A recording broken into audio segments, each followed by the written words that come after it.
तो आज हम बात करने वाले हैं कि अगर आप इंटरव्यू देने के लिए जाते हैं डिजिटल मार्केटिंग का, तो आपको किन बातों का ध्यान रखना होता है। और कई बार ऐसा होता है कि लोग ये मुझसे पूछते रहते हैं इंटरव्यू जो है वो इंग्लिश में होता है या फिर हिंदी में होता है।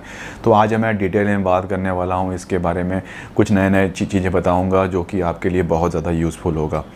तो guys welcome back to my channel. मेरा नाम है अनीश और आप देख रहे हैं हैशटैग विंडो। तो गाइज़ आप मेरे यूट्यूब चैनल पर आए हैं तो मेरे चैनल को सब्सक्राइब करके बेल आइकन प्रेस कर लीजिएगा, जिससे कि जब भी कोई नया वीडियो लेके आऊँ उसकी नोटिफिकेशन आपको मिल सके।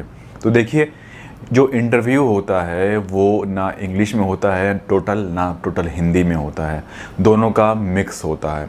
क्योंकि जो इंटरव्यूअर बंदा है जो ले रहा है इंटरव्यू, वो भी इंडिया का ही है, वो कहीं बाहर का नहीं है। तो वो क्या होता है कि जनरली वो स्टार्टिंग तो वो आपसे इंग्लिश में करेगा, बट धीरे धीरे ग्रेजुअली वो हिंदी में कन्वर्ट हो जाता है। बट आपको क्या प्रिपेयर करके जाना है, आपको अपना जो इंट्रो है पार्ट है उसे अच्छे से इंग्लिश में तैयार ज़रूर कर लीजिए। फिर से बता रहा हूँ, जो आपका इंट्रो है, जैसा कि अगर मैं बोलूँ कि my self Anish and currently I am working with this company, तो इस तरह से अगर जो आपका जो फर्स्ट है वो चीज़ें इंग्लिश में फ्लुएंट आप हो जाएं, जो कि बहुत ज़्यादा ज़रूरी है, क्योंकि फ़र्स्ट इम्प्रेशन ही लास्ट इम्प्रेशन होता है। तो ये आपका जो अपना इंट्रो पार्ट है वो उसे इंग्लिश में अच्छे तरीके से रट्टा मार लीजिए, तैयार कर लीजिए। ये वाला फेज़ अगर आपने निकाल लिया, फिर बाकी का जो फेज़ होता है ना वो बहुत स्मूथली और बड़े आराम से निकल जाएगा और आप फुल कॉन्फिडेंस से रहेंगे। जो दूसरा करना है आपको, जो अच्छे अच्छे टर्म्स होते हैं उसे आप पढ़ लीजिए। समझ लीजिए कि सर्च इंजन है, आप गूगल मत बोलते रहिए, आप वर्ड कीजिए, यूज़ कीजिए search engine, algorithm, Google ranking, search console, Google analytic. तो अगर आप इन सब वर्ड्स को बीच बीच में यूज़ करेंगे तो वो अपने आप में ही, अगर आप हिंदी में भी बात कर रहे हैं और ये सारे वर्ड्स अगर थोड़ा हेवी वर्ड्स अगर आप यूज़ कर रहे हैं, तो इंटरव्यूअर पर एक बहुत ही अच्छा इम्पैक्ट करता है। बंदे को लगता है कि हाँ, इस बंदे ने अब आने से पहले तैयारी की है और इस बंदे को पता है चीज़ें, चाहे आप हिंदी में ही क्यों ना बोल रहे हों। फिर से बोलूँगा, इन सारे वर्ड्स को लिख लीजिए कि किन किन वर्ड्स को आप वहाँ पर जाके यूज़ कर सकते हैं। जैसा कि गूगल्स के नए अपडेट्स के बारे में मैं पढ़ता रहता हूँ और जितने भी चीज़ें होती है मैं डिफरेंट वेबसाइट्स को, ब्लॉग्स को रीड करता हूँ। और तो इस तरह से अगर आप बोलेंगे तो सामने वाले को लगेगा कि हाँ, बंदा मतलब इंग्लिश से वाकिफ़ है, आता है इंग्लिश से। ऐसा नहीं है कि नहीं आता है, बट हाँ उतना बोल नहीं पा रहा है, बट इसे पता है। ठीक है, तो इन सब चीज़ों पर थोड़ा सा वर्कआउट ज़रूर कर लीजिए, बहुत फ़ायदा मिलता है अगर आपके इंटरव्यू क्लियर नहीं हो रहे हैं। तो देखिए, जब आप इंटरव्यू देने के लिए जाते हैं तो आप एक तो सबसे पहला कीजिए कि वेल ड्रेस्ड होके जाए। इस तरह टी शर्ट में इंटरव्यू देना कहीं से भी ना ठीक नहीं है।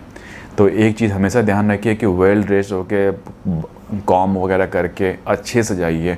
और बिल्कुल, एक तो सबसे पहले जाने से पहले उनकी जो वेबसाइट है वो ज़रूर देख लीजिए कि उनकी वेबसाइट कैसी है और वेबसाइट में क्या प्रॉब्लम्स है, क्या दिक्कतें हैं, किसको टारगेट कर रहे हैं, क्या कंपनी है। इन सब चीज़ों के बारे में अगर नॉलेज ले लेते हैं तो आपके लिए बहुत बेटर है। मेरे ऐसे कई सारे फ्रेंड हैं जिनकी हिंदी अच्छी नहीं है, उनकी इंग्लिश इतनी अच्छी नहीं है, बट वो एक बहुत ही बड़े पैकेज में बैठे हुए हैं, लगभग 15-15 लाख के पैकेज में बैठे हुए हैं। डिजिटल मार्केटिंग की बात कर रहा हूँ मैं। अगर क्योंकि बस इसलिए कि वो पर्टिकुलर चीज़ों में महारत हासिल कर लिया है इन लोगों ने। समझ लिए गूगल एडवर्ड है, तो गूगल एडवर्ड और बिंग का जो एड्स चलाते हैं इन सब पे उन्होंने महारत हासिल कर लिया है। मतलब फिर वो हिंदी में भी इंटरव्यू देते हैं तो उन वर्ड्स को यूज़ करना चालू करते हैं जो कि गूगल एडवर्ड्स में यूज़ हुए हैं। कैंपेन यूज़ कर लिया, एड्स यूज़ कर लिया, डिफरेंट टाइप्स ऑफ एड्स होते हैं, उसके अंदर एड्स के अंदर ये एड्स होता है, ये इसके अंदर ये एड्स होता है। समझ लीजिए, फिर एड्स एक्सटेंशंस होते हैं, उसके अंदर हम कॉल एक्सटेंशन भी लगा सकते हैं, उसके अंदर हम ये भी लगा सकते हो। अब समझ लीजिए कि जब मैं इतना ज़्यादा नॉलेज सामने वाले को दे रहा हूँ तो बंदे को क्या लगेगा कि हाँ, इस बंदे को आता है। बंदा लड़खड़ाता कब है, जब उसके पास नॉलेज नहीं होता है इंग्लिश या हिंदी। इंटरव्यूअर को उतना मतलब नहीं होता है इंग्लिश और हिंदी से, but at the same time ये है कि आपने, अगर आपके पास नॉलेज अच्छा खासा होता है तो आप उसे हिंदी में भी सामने वाले को समझा रहे होते हैं ना, तो उसे समझ में आ जाता है और उसे मालूम है कि ये बंदा काम कर लेगा। यही होता है मैक्सिमम इंटरव्यू में, आप किसी भी तरह के इंटरव्यू में दीजिए, बस आपकी नॉलेज बड़े शार्प होने चाहिए। ज़रूरी नहीं है कि इंग्लिश हो। वो इसलिए बोल रहा हूँ क्योंकि जितने भी बंदे आप काम कर रहे होंगे वो सारे, आपको तो इंडिया में काम करना है, तो सारे के सारे जो जितने भी इंटरेक्ट कर रहे होंगे वो कर रहे होंगे आपके हिंदी में ही। किसी खास कंपनी जैसे कि IBM, जो कि मेरा इंटरव्यू हुआ था, वहाँ के सारी चीज़ें इंग्लिश में थी।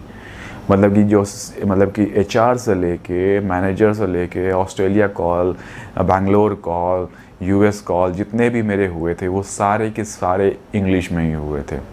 तो आपको यही चीज़ें ध्यान रखनी है कि अगर मैं पर्टिकुलर एक लेवल से ऊपर के इंटरव्यूज़ दे दूँगा तो वहाँ पर इंग्लिश रिक्वायर्ड होगी।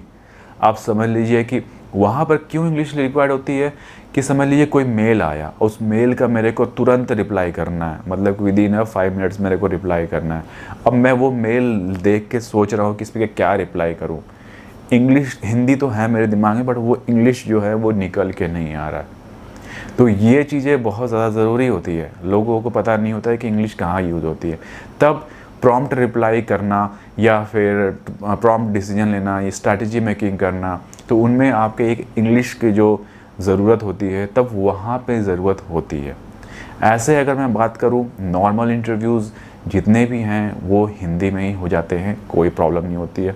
बट सिंपल मैं एक ही चीज़ बोलूँगा, कॉन्फिडेंस के साथ जाइए, नॉलेज लेके जाइए, वेबसाइट पढ़ के जाइए, वेल ड्रेस्ड हो के जाइए, अपने तरफ से पूरी तैयारी के साथ जाइए।